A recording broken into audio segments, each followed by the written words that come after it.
get up. And on the way up, we're going to bite a kneecap off, all right? And we're going to stand up, and then it's going to take 2 more shots to knock us down, all right? And on the way up, we're going to take your other kneecap, and we're going to get up, and then it's going to take 3 shots to get us down.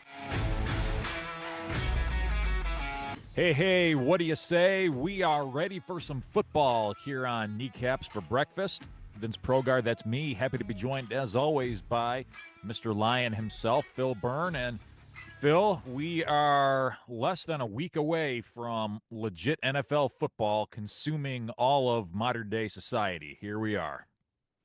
Yep, it's going to be one of those things that you're going to see every single time you're on your phone. The hot takes are going to come in more than you can believe. Is this team for real? Is this team dead? Are they, buyers or sellers? It all begins with week 1, and here we finally are after a very, very long off season, especially for us Lions fans. That taste in our mouths coming off that Commanders win was not what we wanted. That's not how we wanted to end our season. So we've had to wait for a bit, and here we are now in the first week of the regular season.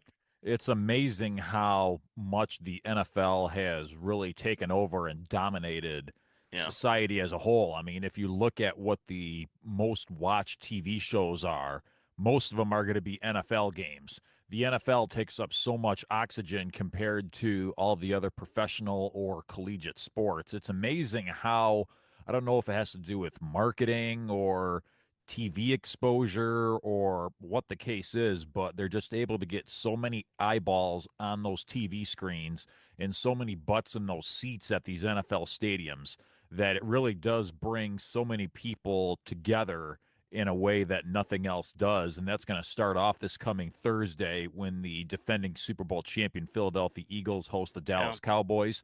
And then from there, you've got the Chiefs taking on the Chargers in Brazil, I want to say, or is this Mexico City or somewhere down?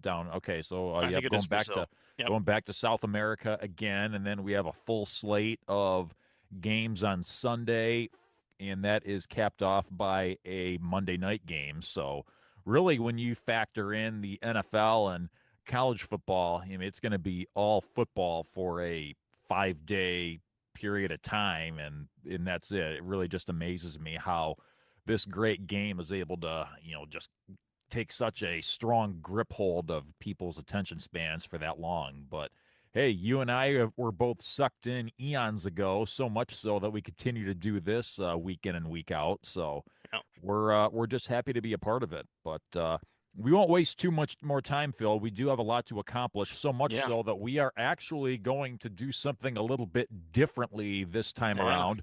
We figured that with everything going on with the roster conversation and the preview of week 1 Lions at Packers, and we still need to break down the schedule game by game, which we sort of just glossed over when it was released back in May, but you and I never actually sank our teeth into it and really started to put some pen to paper to some things and went out on limbs on certain things and made predictions and this and that. That's a lot to do at once, and we understand that a lot of people's attention spans, that might be a lot of bandwidth to satisfy those. So we're going to do something a little bit different. This is part 1 of this week's Kneecaps for Breakfast edition. So we are going to actually have part 1 drop on the holiday, and then part 2 is going to drop on Wednesday. So that way you can have all of our week 1 and wrapping up the off season and getting ready for the regular season. We can have all that into 2 more bite-sized parts, and that way it can be consumed a little bit better. And that way you'll be fully ready for week 1 of the NFL season alongside Phil and myself. So again, this is part 1 that you're listening to right now, and you are going to get part number 2 dropped to your device on Wednesday. So without further ado, Phil, let's jump right back into it. The last time you and I talked, we made our predictions as far as what the Lions roster was going to look like when the final 53-man roster was due on Tuesday afternoon. And for the most part, Phil, you and I did fantastic. We were flying colors on the 3 special teamers, and I think we only missed 1 or 2 things on the offense. It Yeah. was the defense to where you can just take everything that we did and crumple it up and throw it in the garbage for the most part. But really, we did okay, and we built in the possibility that there were going to be guys that filled those roster spots that were not on the roster on cutdown day. So we at least entertained that was going to be a possibility. And of Yeah. course, the Lions did hold some roster spots open until quite recently. So we'll jump right into it, Phil. So, as far as the offense goes, we were fully in agreement with what the Lions did on their quarterbacks. Jared Goff will be your unquestioned starter. Kyle Allen will be your backup quarterback. Hendon Hooker was not part of the equation. Not a He big gone. surprise. I don't think anybody is extremely broken up over it, except for the a few Goff haters out there who insist that he's not mobile enough, and Hooker would have been the perfect curtain number 2 option. They did not Yeah. look outside the organization for another backup option. That's what we're looking at. Running backs unchanged as well. Montgomery, Gibbs, Reynolds, and Vaki are your running backs. Receivers. So this is where things got a little bit interesting. So we knew they were keeping St. Brown. We knew they were keeping Jameson Williams. We knew that Khalif Raymond was going to be on the roster. And we knew that the rookie from the third round of this year's draft, Isaac Tesla, had done enough in training camp and in the preseason to earn himself a roster spot. And Tim Patrick was also kept on board. So it's like, okay, so the Lions are looking at keeping 6 wide receivers when you add in the other rookie, Dominic Lovett. Yeah. Then, less than 12 hours after cutdowns were announced, news broke early Wednesday morning that Tim Patrick had been traded to the Jacksonville Jaguars for a bag of balls and a ham sandwich. So it almost makes you wonder, okay, why'd you re-sign Tim Patrick if your initial goal was to not keep him all along? Kind of a bizarre way to go about doing it, Phil, but I think that is the team telling you that they expect the new guy, Isaac Tesla, to at the very minimum do Tim Patrick's job this coming season. So real quick with Tesla, because I think this is a full-blown, when you have like a tornado watch or a tornado warning. This is the tornado warning. You're hearing the sirens. You're looking out in the distance. You're seeing the funnel cloud going because we have a storm brewing, and it is Isaac Tesla. Another quick note on this too. Went to a Lions season ticket member event last Wednesday, and in that event, they had one Isaac Tesla jersey available. So they didn't have a ton of them for sale, but those things were literally flying off the racks to where Oh they yeah. almost sold out, and they probably did sell out within like 10 minutes of me stopping near the team store. So I think people loved what they saw in the preseason. I think a lot of people have already started to credit Brad Holmes for finding someone in him that is going to have major contributions. And Tim Patrick, he was pretty much all we could have really asked for, last season, as far as being that big physical receiver that could block, that could catch some things, that could free up Laporta over the middle. But yeah, we sent him packing for a 6th-round pick to the Jacksonville Jaguars simply because we thought we had already the long-term answer in house with Isaac Tesla. So Tim Patrick out, Isaac Tesla in, and that's really what we're looking at as far as the receiver group goes. Nitpicking here, Phil, but any opposition to the fact that they decided to hold on to Dominic Lovett as the final receiver on the roster and not a guy like Jackson Meeks, who maybe showed a little bit more, put a little bit more on game film than Lovett did this past preseason? So I guess the only thing is just, do they feel like they could get more out of Love It on special teams, right? And I think that's primarily where he's going to play. What's interesting is they did get Jackson Meeks back to the practice squad, so he did clear the waivers, so he's still part of the organization. Unlike a Hendon Hooker, who I think went to Carolina. So Jackson Meeks still part of the organization. He is not on the active 53. So unless something happens prior to Sunday's game against Green Bay, where he'll get called up. He will start the season on the practice squad.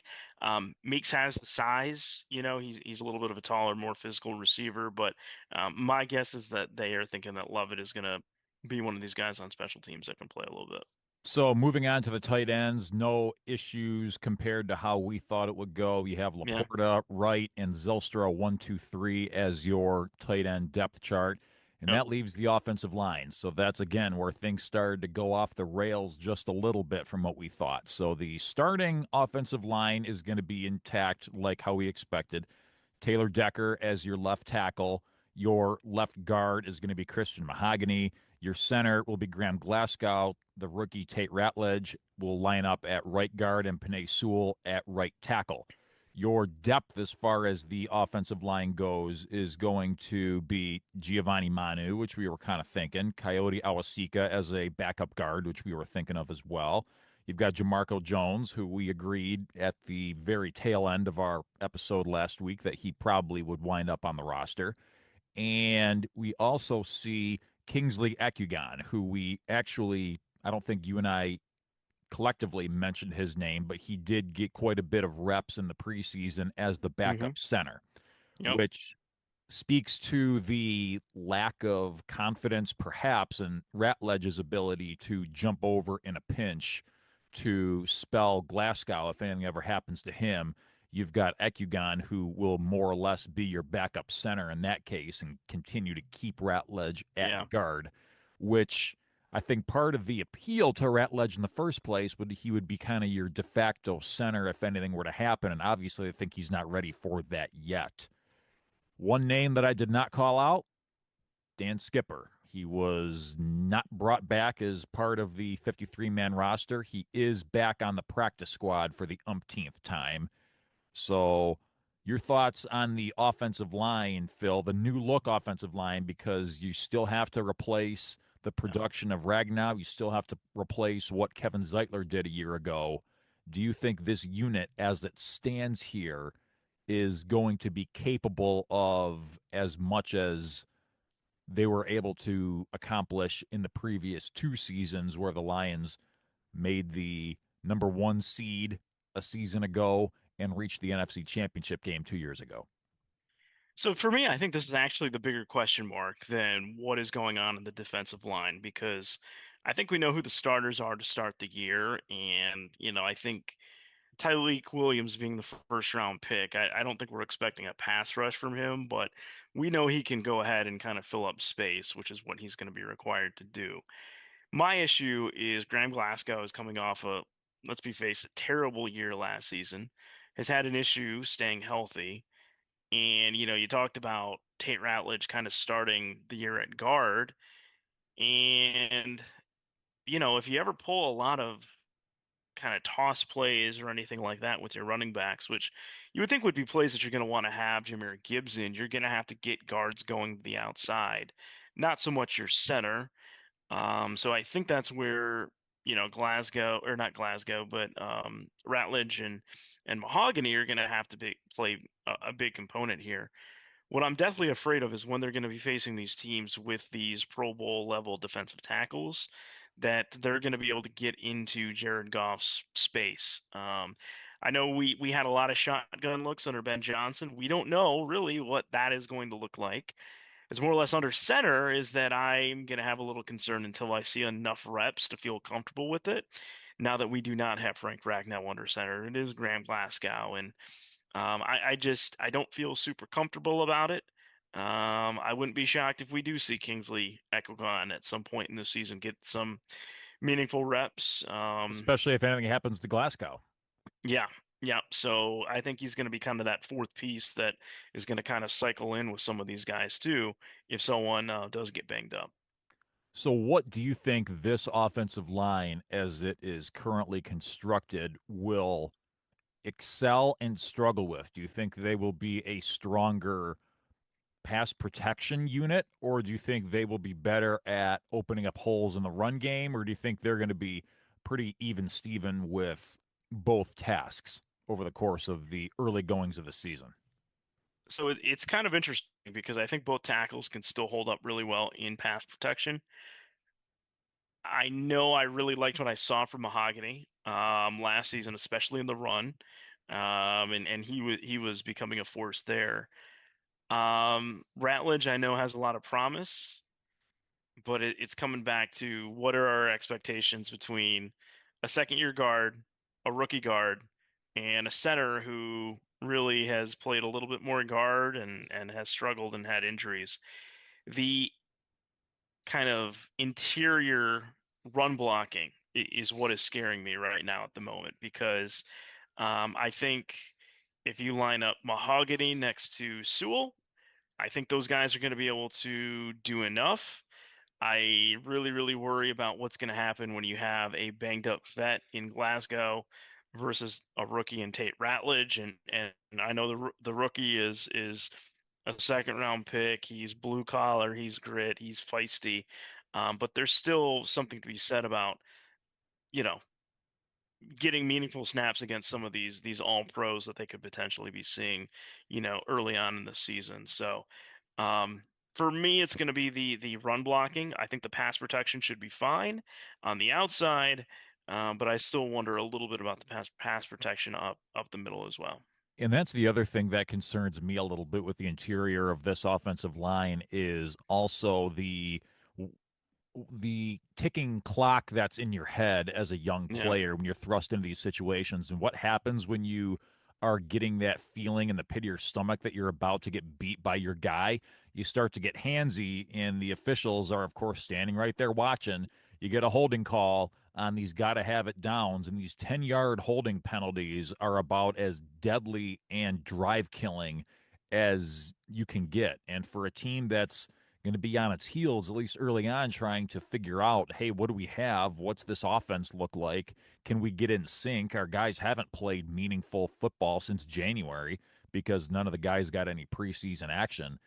I hate to say it, but look for a lot of holding, at least initially, as these guys start to Yeah. try and get their sea legs underneath them. Mahogany performed well in the games that he was tasked with. A couple of high pressure, high leverage situations, he did just fine in those. But it's still, relatively speaking, a small sample size. We don't know what we have with Ratledge when the lights are shining the brightest. That's a mystery that we're all going to figure out together. And of Hmm. course, we only saw Glasgow get reps in those situations where Ragnow had to miss games and he did just okay.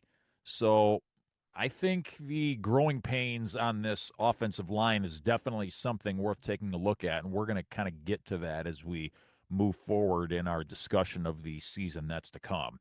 But Yeah. that's your offense as far as what the current roster looks like.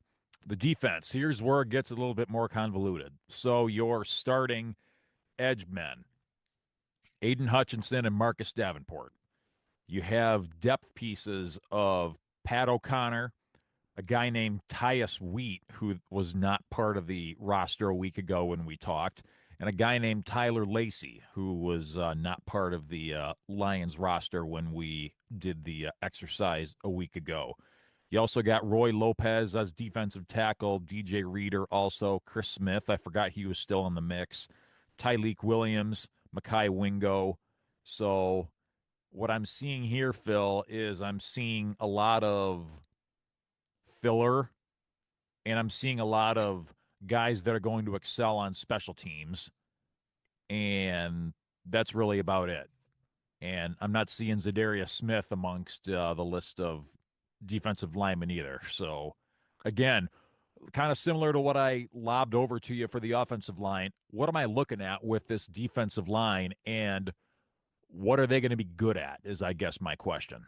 So I guess this comes down to the Marcus Davenport conversation because for some reason, Brad Holmes has stuck to his guns this offseason. He has not brought back Zadarius Smith, even though all intentions from his camp is that his phone has been awaiting a text message, awaiting a call, awaiting a conversation, putting in the Lions camp to reach out to him. For what we've been told, that those conversations have not taken place. Brad Holmes has not initiated any of those conversations or talks. Marcus Davenport, of course, was part of the New Orleans Saints organization when Dan Campbell was a part of it prior to joining our organization. And I think in that final year when Dan Campbell was over there, he had his best year as a pro. What we don't know is it sounds like he's healthy, right? He's had a history of injuries. His production has not been good in 4 years. He's barely played in 4 years. And see, that's the bigger story. The guy Yeah, hasn't proven over the entirety of his NFL career that he can stay healthy for half the games. Forget about the production. I just want him to be available. it's to me, I think the thing that's kind of bothersome is just like they look at what he excels at as that perfect complement for Hutch.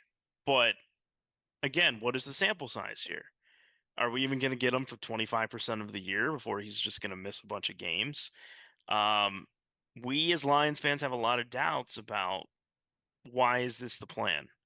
Because this is what the plan is. This apparently has been the plan all along when we've allowed other teams to, make deals for other pass rushers or bring in people late in camp and the guys that we have brought in to kind of fill out that 53. Brad actually went to a 50-man roster, not a 53-man, so he decided to get rid of some guys. I think he thought some guys would clear some waivers and bring them back on the practice squad, but he went to 50, and two of those pass rushers that he brought in, young, unexperienced. Maybe he can kind of see something in there that we can't see yet, but certainly you wouldn't bank on one of those guys to be a starter in the NFL at this point in their career. So, what I'm seeing from at least the edges here, and I know I didn't call out Al-Qadim Muhammad. That was Yep. my mistake. He's listed on the roster as a linebacker, so that's why I wasn't seeing him right away, but he is going to be part of that edge rush equation. So what I'm seeing here is this. Number one, you're going to have Aiden Hutchinson, who I'm not discounting him as a player. He's definitely in your upper echelon of edge rushers, defensive ends, whatever you want to refer to it as. He's definitely in that top tier. But what you're doing is you're putting blind faith that he is recovered magically. There's going to be no drop off whatsoever. He's going to come in and start killing people left and right like he did a year ago. But you forget the Rams were all sorts of banged up on their offensive line when they played him week one. When the Buccaneers came in week two, they were all sorts of banged up on their offensive line. The Seahawks, I think, had third stringers at the tackle position when they came over on Monday Night Football last year. And then in the fifth game is when Hutchinson got hurt. So when you factor in the guys that Hutchinson actually went up against and accumulated all those sacks before the serious injury that he sustained, when you look at it in context, can you expect that exact same production to be replicated if he were going up against the number ones every single time out? So you're putting a lot of blind faith that there's going to be no drop off from the injury, in that when he's going up against the number one tackles, some of the best in the sport, that he's going to perform at an outstanding pace. So that's number one. Number two, kind of like we got at, you're putting blind faith in the fact that Marcus Davenport, a guy who hasn't played half the games in a season over the entirety of his 7 or 8 year career, is going to just out of complete outer space come Yeah. out and be available just about every game, much less give you good performance.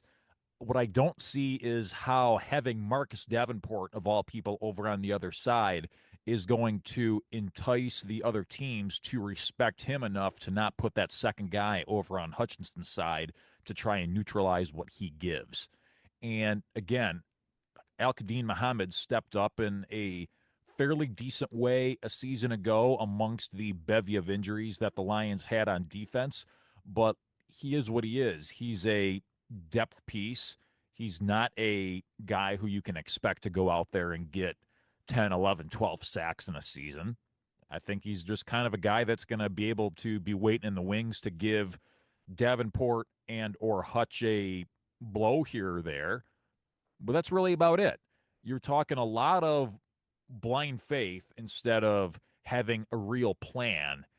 And I guess the way I look at it, Phil, is I don't like to center my course around hope. Does that make any sense? Yeah, one thing I do want to add as far as like looking at personnel and how they're going to stack and things like that. A lot of defensive fronts nowadays are actually going to two linebacker looks. So I think one name that I would not consider him to be a defensive end. He is not a defensive end. We've seen him in some pass rush looks before, and last year before he got hurt, he was being showed in this. Is one name that I would keep an eye on, that we're not throwing into the equation, would be Derek Barnes, as a rush component, if you will. So basically, the way that I would approach this is you would probably have three down linemen. You would have three linebackers in there and go more of like a 3-3-5 look, with your five defensive backs. And instead of Barnes essentially playing as a linebacker, he would be coming off a blitz. So that is something that I could see them implementing. Here's the problem. We didn't see any of these starters in the preseason. So we didn't see this look. And I we guess didn't on see Derek tape, Barnes last year because he got hurt so early in the season. So we didn't even see any of these looks. So again, I'm just talking, we're putting blind faith into we scenarios that are. we haven't seen on film yet. We are, but I know that's one that has been kind of bandied about a little bit. Now, here's the thing. You can only throw one player who's basically going to be out of position in a set piece, what, 4 or 5 times maybe in one game. He's not going to be playing that spot every single game. Like if you go to four down linemen, it will be Davenport or it will be Al Qadin Muhammad, outside of Hutch. So that's something you're going to have to keep in mind. But yeah, I think when they go to five defensive back looks, but keeping three linebackers on the field, don't be surprised if it's going to be Barnes coming in on, a blitz or basically kind of acting as like a hybrid role, so to speak. So looking again, when you factor in the D tackles that we mentioned, again, I'm kind of being repetitive with my questioning here, but, it's definitely important to nail down here. Is this looking more like a run stopping unit or getting to the quarterback unit? I'm personally seeing more of a run stopping unit, Yeah. which is good, but I'm still failing to see any real difference makers outside of Aiden Hutchinson, who I know are going to disrupt a lot of these highly athletic, highly mobile quarterbacks that we're going to be seeing in the front end of this schedule. Well, and it's going to come back to the offense, if I'm being honest, because that's my main component here is that the second biggest difference maker on that defense for the Lions is Lee McNeil. We know we're not getting him back till November, and a good chunk of these really tough games are going to be out of the gate. It's going to be those first like 6 or 7 games that we're going to have, and that's going to put more pressure on Jared Goff, more pressure on that offensive line, more pressure on a guy like Tate Ratledge to perform and be able to gel and be able to be cohesive, not get hurt, because yeah, like I know what Tyleik Williams from a role standpoint can do, but like we're still asking a lot for DJ Reader to stay healthy. What do we know about Roy Lopez and some of these guys? Dan O'Connor, is he a D tackle? Is he a D end? I don't It I just don't really seems like know. it's all filler, cheap Yeah. filler stuff. I think the secondary is going to be strong though, so I think they'll be able to, outside of a PI call from Terry and Arnold or something like that, which that's a whole nother episode. Let's hope we don't get into those kind of scenarios again this year. But I think it is going to be still more balanced towards stopping the run, and that's what this team is going to try to do first. So let's take a look at the linebackers. We have the aforementioned Derek Barnes, Alex Anzalone, Jack Campbell, Zach Cunningham, Trevor Nowaski, and Grant Stewart as your linebacking core. Of course, the current and brand new defensive coordinator is Kelvin Shepard, and he used to be the linebackers coach. So, if anything, he's going to have his stamp all over the middle portion of this defense. It sounds like there's a lot of nice individual pieces in here that are versatile enough to be able to play a handful of positions. If there's one thing that we do know that the Lions appreciate and relish, it is versatility. I think the key here, Phil, is can these guys stay healthy for the majority of the season? Because on paper, looking at what a lot of these guys can do, if they can do the opposite of what happened last year and be available for the majority of these games, I think you've got something good here with this unit.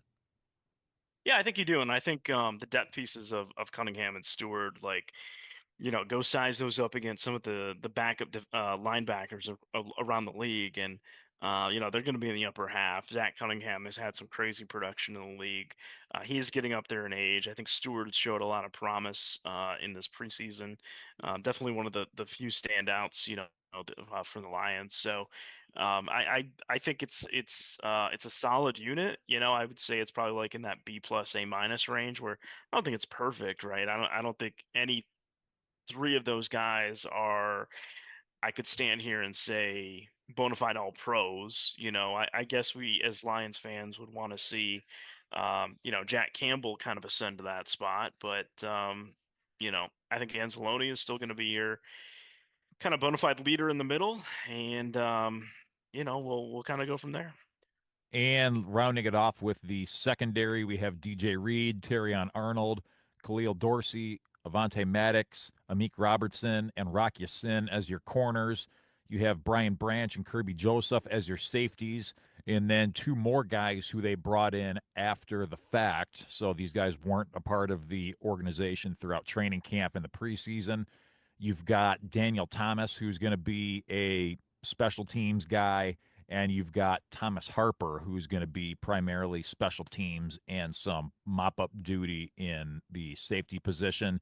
And like we talked about last week, they have done a little bit of cross training with Avante Maddox and Rock Sin, getting them more acclimated to playing safety if need be. Your thoughts on the Lions secondary? I know you said this could be, if they're able to keep their hands to themselves, a pretty solid unit. You think that this is going to overcome some of the warts on other parts of the defense farther up the field?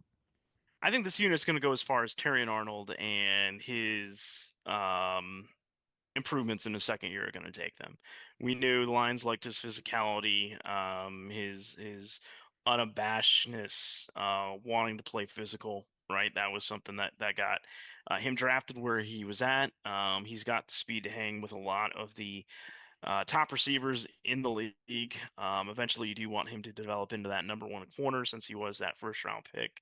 Um, to me, though, it's you got to cut out the PI. You got to cut out the pass interference. You got to cut out the holding.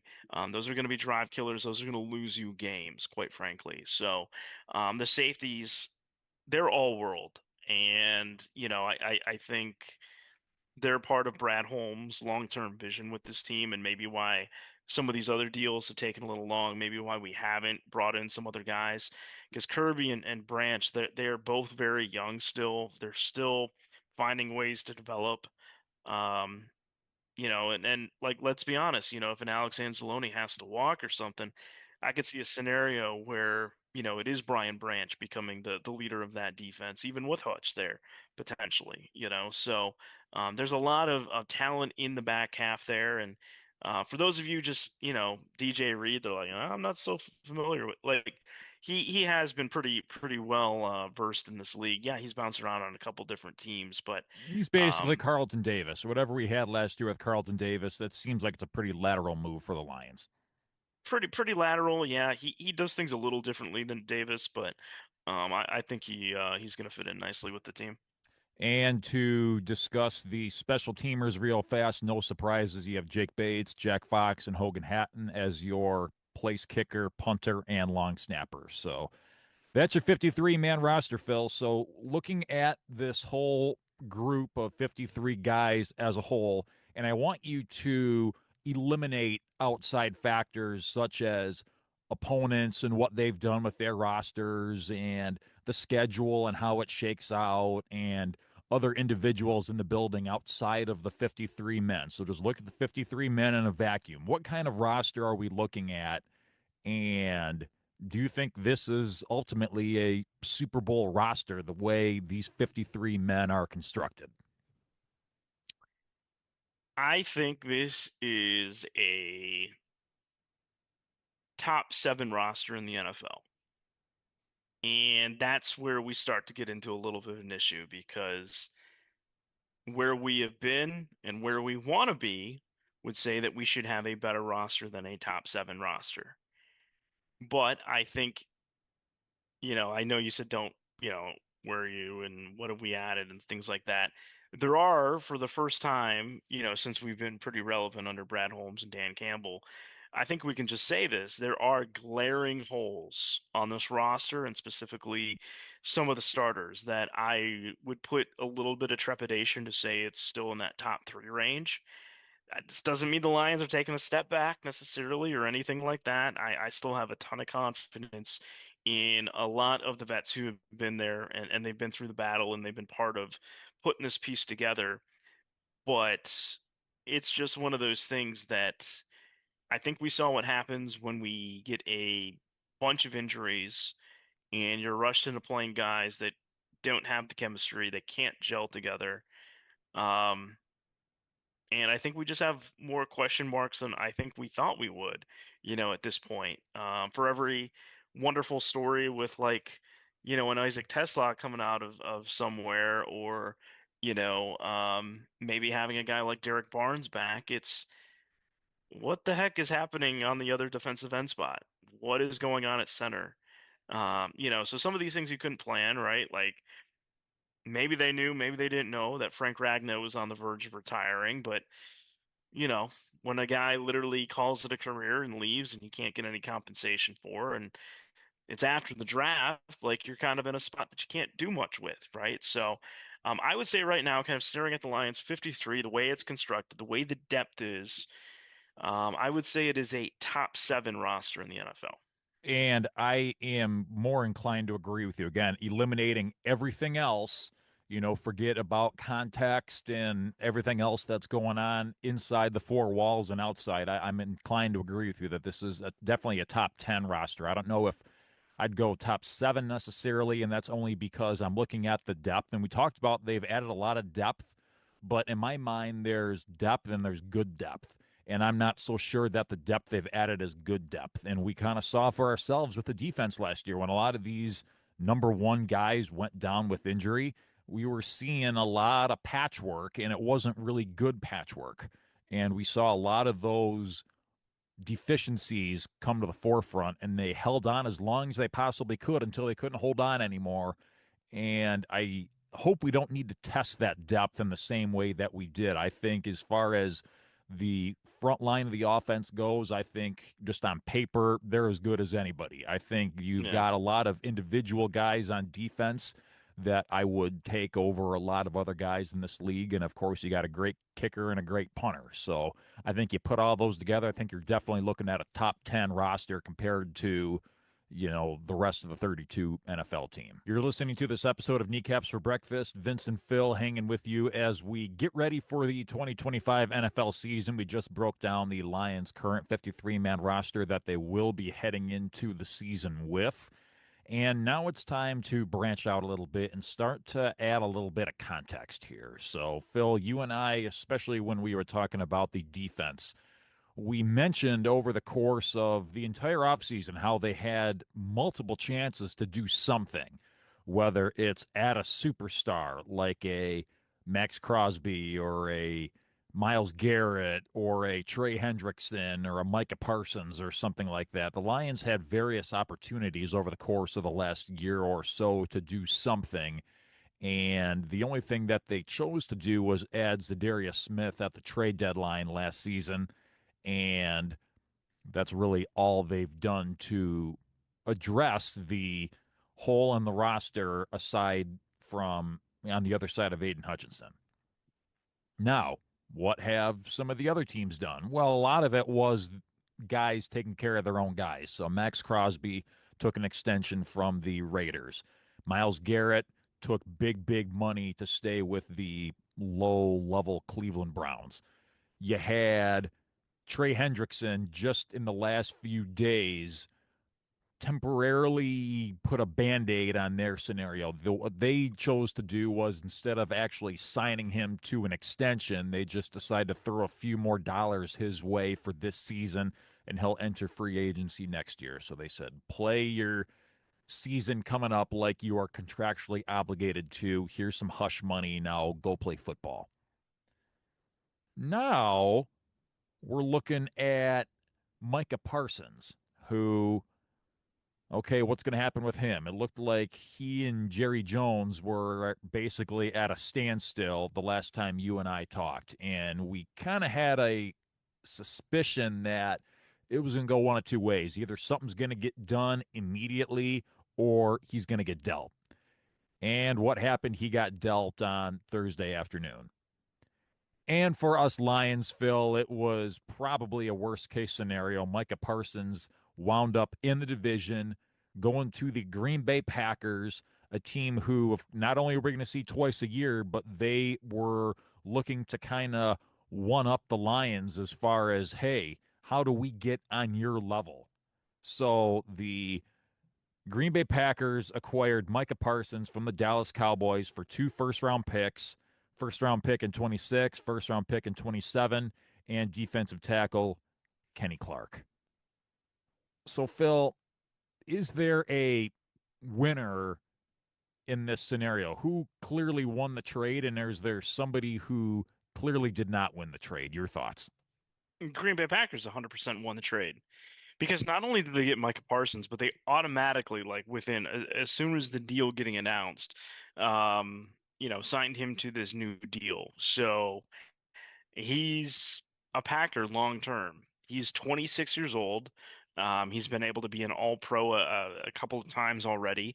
Um, he is one of the 3 to 4 most impactful players on the defensive side of the ball in the NFL. Um, I don't think Hutch is quite on his level yet. I think Micah Parsons is a more dominant defender. And he joins a defense that, yes, they gave up Kenny Clark to make this move happen, but they're returning a healthy Rashawn Gary. Those two are going to be an extremely, extremely deadly combination together, especially when you look at like an offensive line like the Lions, in terms of taking a step back, maybe a year to kind of refocus and kind of play some of these younger guys more meaningful minutes. It it was a stroke of genius by the Green Bay Packers to get this done. One of the most shocking trades that I can remember in recent memory, where to be honest, I came to the kind of decision that I didn't think anything of it because Jerry is just such a salesperson that I thought this was all a show and I thought this was all tactics. And it's just ironic that like the same week that Netflix drops, I think a 5 or 6 parts, documentary on the Dallas Cowboys in the 1990s. And when I say the Dallas Cowboys, I really mean Jerry Jones. It was really a 5 part series, mostly from his point of view on the Dallas Cowboys. Of course, they had player interviews and stuff sprinkled in, but um, that Micah Parsons gets dealt, and it's 2 first round picks and it's Kenny Clark. So I think for us as Lions fans, it stings on a number of different levels. Because it's the Green Bay Packers and it's in division. We are the hunted, being the 2 time NFC North Division champion back to back. So clearly, this was a move made with the Packers' sole intention to try to supersede us in the division. And then I think the other part that really stinks too is the fact that how long have Lions fans been clamoring for Brad Holmes to get on the phone and make a trade that isn't on draft day, right? And to put something together and go get that vet that has been sorely missing. And we didn't get it done, and I think this is a move that the Lions, okay, maybe we weren't going to have the Kenny Clark piece of it, that we were going to trade, but um, definitely for 2 firsts, at least the conversation should have started there because I see no reason why we couldn't have given those up.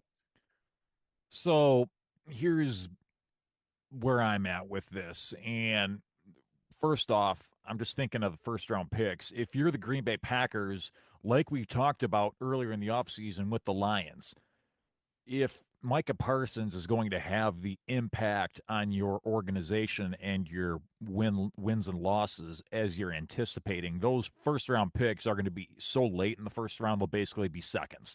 So, from that logic, they're hardly giving up what it looks like on paper that they're giving up. So, that's number one.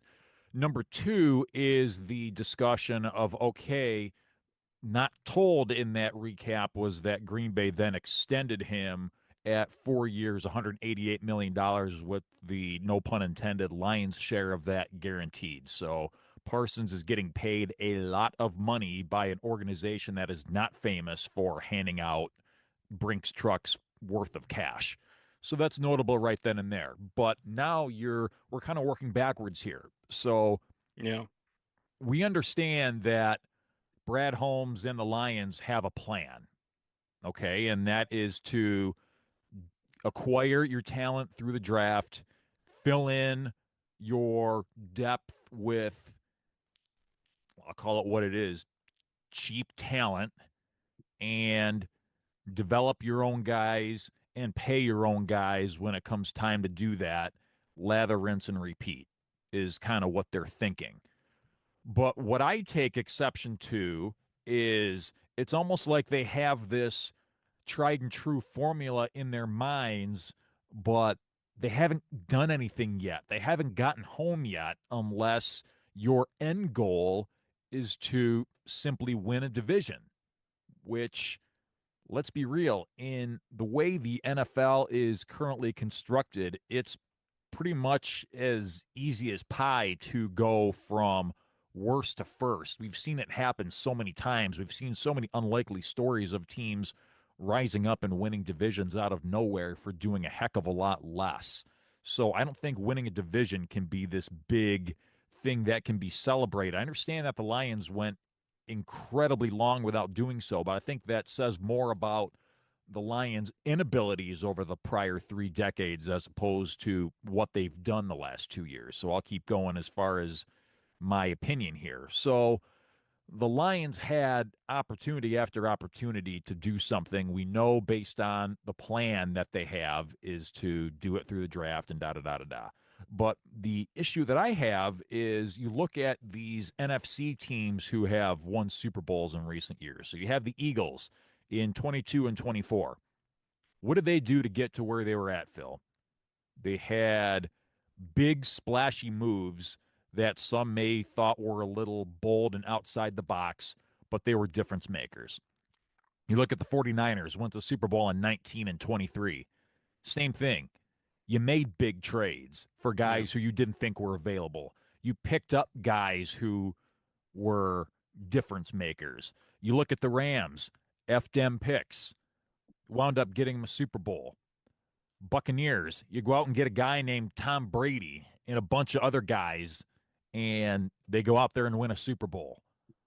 Are you sensing a pattern here, Phil? So, where is the disconnect to where the Lions are so rigid to this one particular way of doing things to where they'll almost say, like, what do you care what we do with the final roster spot?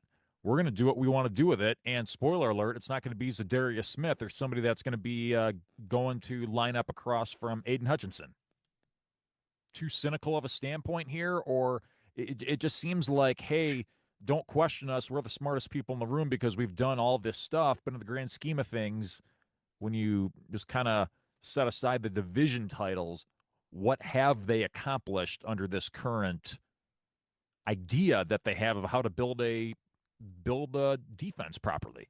So I guess the only thing is like maybe the only thing I can kind of see why we haven't been able to make these moves happen is Brad Holmes thinks it's easier to make a trade around the trade deadline or draft day than any other part of the season. And I think there is some value to that, where I think some teams will get desperate to unload contracts and unload deals right before the trade deadline because they know this person isn't going to be coming back. They still want to get some value. Maybe if it's in the draft, they know that their guy is gone, a team has to move. But it's like same thing with the Tigers and Scott Harris. They can't make these deals done when fans see, that these other teams are getting things done. Here's the other piece of this, why I think this is a stroke of genius by the Packers, and it literally is like giving me like I'm clamming up like saying this because I hate admitting that they're doing things the right way. Um that move for Parsons, it just made Hutch more expensive too. Yes. Right. So like if the whole idea was, oh, we don't want to throw in a player to get the whole deal done with Parsons with the Cowboys, well, guess what? This could end up actually costing us some player that we're trying to bring back when we can't all of a sudden afford them because we have to pay Hutch so much more. So the Packers did this on a number of different fronts. This is one of those like win-win-win-win-win kind of scenarios for the Packers where I don't know how they're going to work their own salary out, with Jordan Love It's going to cost them some and his players. money. It will, but for us it's incredibly frustrating, and I think this was what none of us wanted to see late Thursday afternoon was the text alerts coming in that sound the alarms. The Green Bay Packers just become the provincial or the proverbial favorite betting favorite in the NFC North with this trade. And that's just it, Phil, is it was clearly done with win now in mind. And it's something that the Packers have been missing out on for a number of years. They were kind of in that same position that the Lions are, I'm afraid, trending towards being good all the time, going to the playoffs all the time, but always being a difference maker or two away from doing anything of substance when it really, really mattered. And as we said, it's going to cost the Packers something down the line. They do have a lot of young talent, particularly on offense, to where they're not paying a whole lot of guys a whole lot of money. But again, going back to what I said earlier, the Lions had opportunities ages ago to do this before the market got reset on how much to pay these guys on a contract, before they went out and handed Derek Barnes all this extra money for no good reason, before they paid Kirby Joseph probably a little bit earlier than they should have. This whole, okay, you can't sign Hutch and you can't sign Parsons at the same time. Yeah, now you can't, but there was probably a moment in time not too terribly long ago where that could have happened if they were really, really dead set on, hey, this is our opportunity to go out there and win a Super Bowl. We got to win now. But as we know, the Lions would much rather kind of do what the Packers have done all along and just be good enough to make the playoffs every year and hope you run into one. I'm glad you called out the Tigers, Phil, because it's really a lot of the same ideology there. Be just Yeah. good enough to make the playoffs more often than not and hope you run into one and go on a real memorable run and hope for the best. And it's just disappointing as a fan, Phil, knowing you don't need anybody to tell you. We're reasonable adults that can see things with our own two eyes. It's sad knowing that our teams are not doing Yeah. everything they can to field the best possible product. They would rather be right having done it their own way than doing what they can to go out there and achieve the ultimate prize.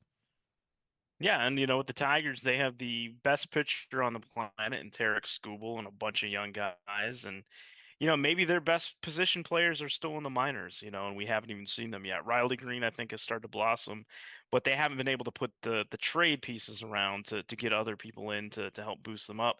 Now we're potentially going into the postseason with the Detroit Tigers. Let's say they win the division.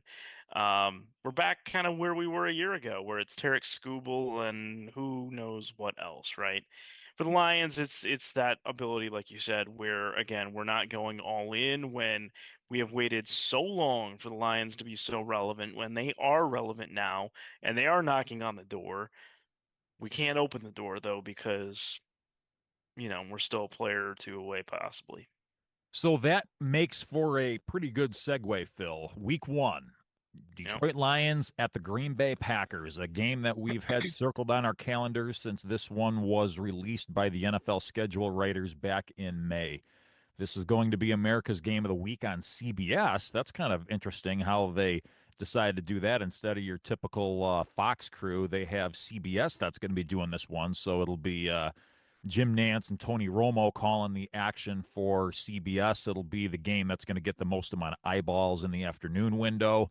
Exciting game just at surface level, but it comes with a lot of questions, Phil, and we've been talking about it all throughout the preseason. We just don't know what to expect. So we talked about the Yeah. roster absent from everything else on the outside. Now we need to add a little bit of context to that, Phil. And are you comfortable with the concert of the roster and the new coordinators, and the fact that Dan Campbell may have to call the game a little bit differently because of that, and the personnel additions that the Packers just made, and the fact that you have some possible injury question marks on the Packers side. Take this and run with it, Phil. What are you thinking as far as what we're going to be talking about this time next week about how the Lions and Packers week 1 matchup went? So this is the game that's going to set the tone. This is a game that if you ever wanted Dan Campbell to get back into the mindset of when we went up to Lambeau and it was the final game of the regular season, going into Aaron Rodgers' last game as a Green Bay Packer and that kind of we're going to give you everything we've got kind of mentality. We almost kind of have to get back to that, right? And I don't know if I've seen enough to feel confident that that's where we're at quite yet. The issue I have is the Green Bay Packers do have a lot of continuity. Again, they do return their defensive coordinator, Jeff Hafley, as well. So, I mean, it's going to be a pretty smooth transition, I would assume, for Micah Parsons to get in on that defense. They have lost a couple of pieces in their secondary. I don't think they have the secondary that we do, quite frankly. But their front seven, I think, is enough to win this ball game. And I don't know what is our play calling going to look like. Is it going to be a little bit more of a vanilla, streamlined, and we're not going to be going for it on fourth down, as often. Was the fourth down thing really just more of a Dan Campbell thing? And we'll still have that, but we won't have as many trick plays.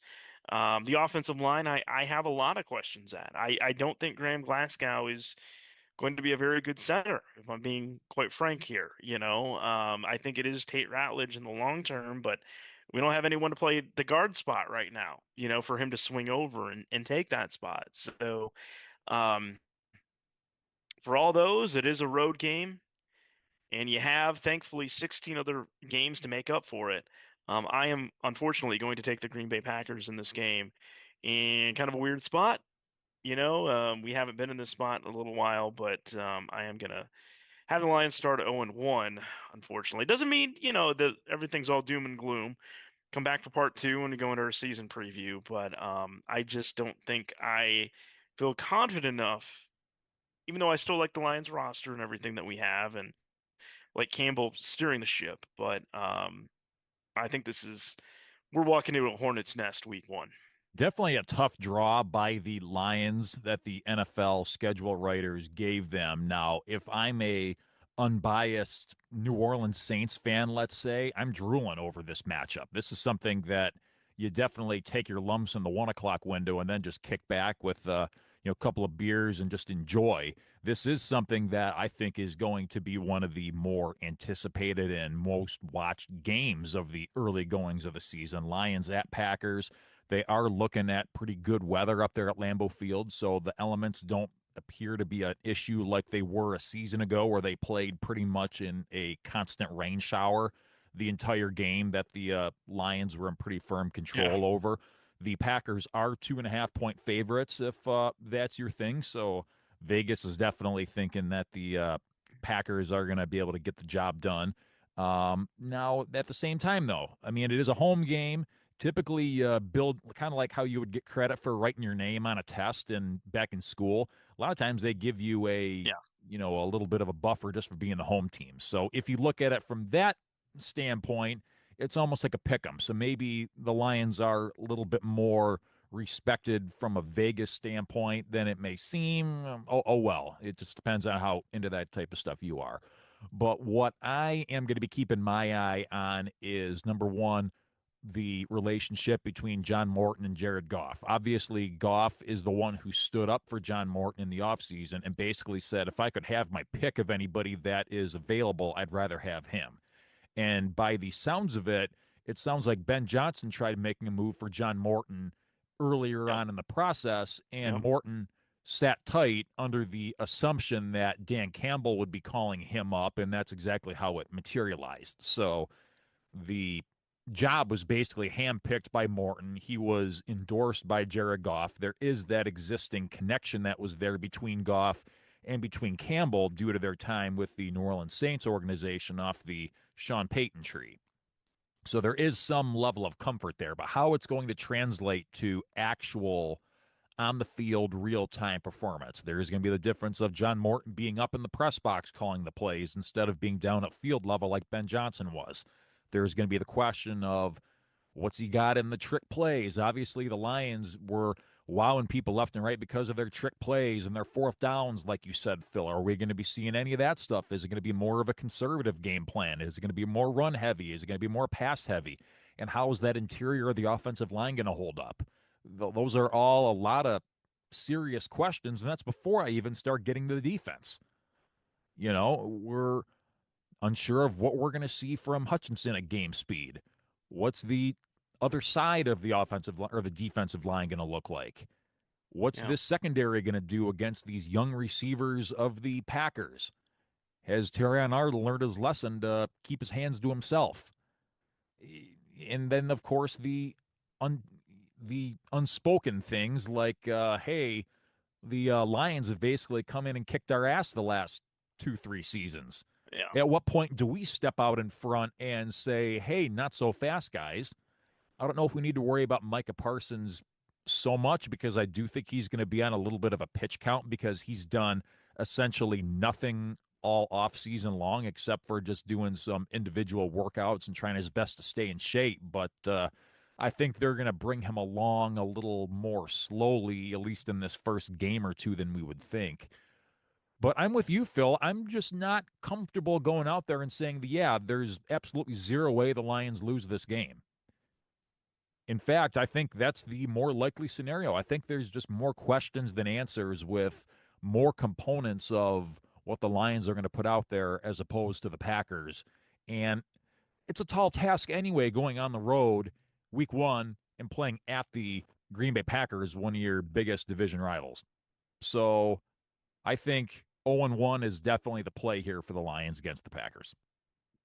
Yeah, and truth be told, listen, if this is the only trip to Lambeau that we have, I'm okay with it because that means either A, we didn't even make the playoffs, or B, there's a good chance the Green Bay Packers didn't win the division that we're playing them in the playoffs. This is the time of year when you want to play in Lambeau. You're not going to have the weather elements. But yeah, make no mistake about it. Like, we are the hunted coming in this one, and the storylines are going to be aplenty with Brian Branch, with Amon-Ra St. Brown. So it's going to be a war, and it's one of those things that maybe this war isn't going to be solved in week one, and this is simply the first battle. And hey, the Packers are probably going to draw first blood. Where am I going with this? War, Rambo? I don't know, but yeah, I think the Packers are going to take the first game, unfortunately. So we're pretty much in agreement that it's not going to be a successful first game for the Lions. You and I do have part 2 of Kneecaps for Breakfast for this week coming up. That's going to drop on Wednesday. So we are going to run through the schedule game by game. You got the first one done for you, so we're both in agreement. The Lions are going to start off 0-1, and we'll see how they rebound from there. And it's one of those things too. Like, listen, I would rather come in with this mindset, right? That I think we're going to lose. And then, you know what? Maybe the Lions actually go ahead, they pull this off, and we come out and press, and we're like, hey, you know what? Okay. Yeah. On to week 2. Let's go. Let's bring in Ben Johnson in Chicago to town. We're 1-0. Let's rock. Things are back to normal. We're feeling good. But it's just, I have a little bit of trepidation getting there without seeing anything at this point. Exactly, and we have nothing to go off of, and that's the most concerning thing. Too many questions against a team that was already good heading into this season. You're in their house. They've got something to prove. They don't like how they haven't had a division championship in a handful of years now. So you're, as you said, Phil, the Lions are the hunted, and they need to have a little bit of a mindset adjustment of, hey, it's a new season. We haven't done anything yet. A lot of these guys are new. We got new coordinators. It's time to go Yeah. out there and, show that, hey, we got to go out there and earn it. So Oh yeah. it's going to be an interesting game though. If you're like I said, if you're just a NFL fan and don't have skin in the game, I think this could be a game that you're going to be interested in. Before we sign off, Phil, I do want to do our game picks and get those out of the way now, and then we'll Yeah. again be all Lions schedule in part 2 coming up in a couple of days. So Hmm. we'll look at a couple of the games in the 1 o'clock window. We have the New York Giants catching 6.5 as they travel to the team that knocked out the Lions from the playoffs, the Washington Commanders. We're picking it against the spread here, Phil. So do you think that the Giants and the Commanders are a whole touchdown apart from each other in this game? By the end of the year, I don't think they will be because I think Jackson Dart will be the starting quarterback. The New York Giants, probably by the time we actually see the Giants in the regular season. I think for right now, for week 1, I think the Commanders are, and I will take the Commanders in this one. Okay, I am going to go with the Commanders as well, even though I think that there's going to be a little bit of a regression from Yeah. last season, and I do think that the Giants, especially on defense, are going to be better than a lot of people expect. I think at least early on, I think the Commanders are going to get off to a good start. Next one, this is going to be an interesting one for us. We're kind of in that role reversal here about how a lot of other people around the nation outside of the NFC North bubble are going to be interested in Lions Packers. We got the same level of interest in this one. The Baltimore Ravens getting 1.5 from the Buffalo Bills in upstate New York. Ravens at Bills, Phil. Who you got? I am going to go with the Buffalo Bills. I think they will cover. I think they'll probably win by about a field goal. It will be a close game, though. I think the Baltimore Ravens have that winning combination going. They just haven't been able to get it done in the postseason, but I think being able to run the ball, having a guy as dynamic as Lamar Jackson is, obviously you have two quarterbacks between Jackson and Josh Allen that can go toe to toe like that. Hmm. I think the Ravens, are able to run the ball and really grind things out with their run game. They are able to get enough back from their defense. I think they can go on the road and get the upset. Give me the Ravens here in this one. And finally, Phil, one that we are going to have particular paying attention to is the Minnesota Vikings laying a point as they go on the road to take on Ben Johnson and his Chicago Bears on Monday Night Football. How do you see this one shaking out? If this was in Minnesota, I would take Minnesota. This one is in Chicago. I think the Bears are going to be fired up, and I think they have done a nice job of um, helping put that offensive line in place for Caleb Williams. I think Ben Johnson's going to have a pretty structured script for Caleb Williams to follow. Now, I don't think it'll all be sunshine and gumdrops all season long for those two, but I think in week 1, uh, um, I think the Bears will win this one. I'm going to go with the Bears too, and not so much because I think the Bears are completely superior, but because kind of same with the Lions. We don't know what J.J. McCarthy is as an Yep. NFL quarterback. The last time anybody saw him was down in Houston, Texas, when he had just won the national championship with Michigan. So again, you're putting a lot of blind faith in the fact that this guy is going to come out after being away from football for so long because of his injury last season and just fire on all cylinders against a team in the Bears that have a lot to prove and have a big stage in which to show people what they've been able to do in over the course of this offseason. So tall task. They're going to be down Jordan Addison already. I know they brought Adam Thielen back into the fold from the Panthers to kind of Hmm. build up that receiving room. But I like the Bears on Monday Night Football in this one. So those are your game picks for the week. So, Phil, I think a good way to end our part 1 is let's take a look at our rosters. So we looked at the Lions roster already. Yeah. You look at the Packers roster. We've spent some time talking about that. We've talked about the Bears roster in various points over the course of this offseason. And of course, you got the Vikings roster that really hasn't changed a whole lot outside of Sam Darnold going away, J.J. McCarthy coming in, and the Vikings did add a few pieces to their defense and to their offensive line. So, what are you thinking amongst the four teams?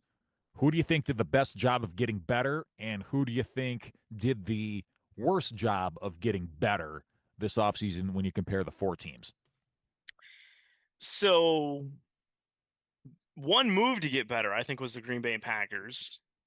But I'm still going to go back to what I just said a moment ago with the Chicago Bears. And I think the offseason that they had putting together more on the offensive and defensive lines, I think is more than the individual move of getting Micah Parsons to the Packers, to where I think basically they took a roster that was probably a 6-win team and probably bumped that up to maybe a 9-win window, to where I think Bears fans should be able to expect that they're going to be in the hunt, when you get those playoff graphics up towards the end of the year.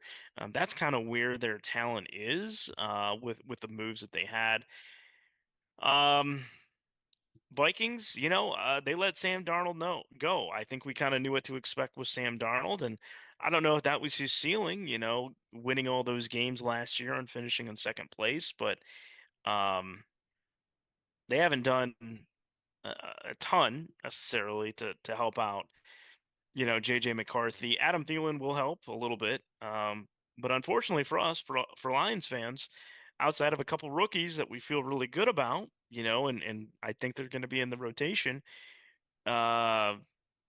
DJ Reed, that was our splashy move as the cornerback. I don't think we did enough this offseason. And that really pains me because we're counting on rookies again, to make a splash. And at some point, you just simply can't do that because a 21, 22, 23-year-old is not going to have the same level of experience. They're going to make mistakes on the field that you wouldn't simply get from a guy that's, 28, 29, 30. So that's unfortunately where we stand. So I think if I would say the best, I think the Bears, I think Parsons probably that trade would get them at a second. I think the Vikings did okay with some things, and unfortunately, I would put us in last as far as the moves of the offseason. So I'm just looking at the four teams. I think the Bears did enough to get better. I think the Packers, especially with this past week, did enough to get better. I think the Vikings did enough to get better, even though we still have questions about the quarterback position. I just can't say definitively that the Lions did enough to get better as opposed to last season, aside from what was already going to happen and banking on the progression of guys coming back after being injured. And it seems like they thought, okay, we already have one of the best rosters in football. We're going to get guys back and everything's going to be okay. And I just don't think that's the way to go about doing it when your peers are all going out there and actually making tangible moves to improve. So that's how I see it. Phil, last question for you. Is this the toughest division in football? Absolutely, it is, and I would say that some people would say potentially the NFC West, the AFC North. That's probably about it. Um, in my opinion, outside of Saquon Barkley, we just acquired, or the NFC North just acquired, the second best player in the NFC East. So I think it already boosts four strong teams, four strong fan bases, four strong teams and organizations. And here's the thing, right? You could get a scenario where all four of these teams get in the playoffs. The likelihood of that happening, not likely. It's going to come down to the head-to-head matchups.